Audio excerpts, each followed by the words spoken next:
Hi everyone, welcome to my channel Sunita's recipes. ఈరోజు కిచిడి చేయబోతున్నా అండి. 1 glass rice, half glass పెసరపప్పు రెండు కలిపి కడిగేసేసి నానబెట్టి పెట్టుకుంటున్నాను. ఒక కుక్కర్ తీసుకొని 3 నుంచి 4 టేబుల్ స్పూన్ల ఆయిల్ యాడ్ చేసుకొని, ఆయిల్ వేడెక్కాక అందులో కొంచెం మసాలా వేసేసుకొని, తర్వాత ఒక హాఫ్ టీ స్పూన్ అంత మిరియాలు, ఒక 2 ఎండుమిర్చి, ఒక బగారా ఆకు, అలాగే తరిగి పెట్టుకున్న ఈ ఉల్లిపాయలు ఇవన్నీ వేసేసి ఒక 2 to 3 మినిట్స్ వరకు ఫ్రై చేసుకోవాలండి. తర్వాత 1 టీ స్పూన్ అంతా అల్లం వెల్లుల్లి పేస్ట్ యాడ్ చేస్తున్నాను.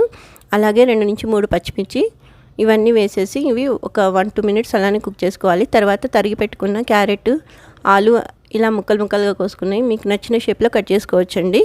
ఇలా ఇవన్నీ వేసేసి ఇవి కూడా 2 మినిట్స్ కుక్ చేసుకోవాలి. తర్వాత తరిగి పెట్టుకున్న టమాటాలు యాడ్ చేస్తున్నాను. 2 టమాటాలు వేసానండి. ఇవన్నీ కొంచెం కుక్ అయ్యాక కొంచెం కరివేపాకు అలాగే కొత్తిమీర వేసేసి బాగా కలుపుకొని ఇవన్నీ ఇంకొక 2 మినిట్స్ అలానే కుక్ చేసుకోవాలండి ఆయిల్లో.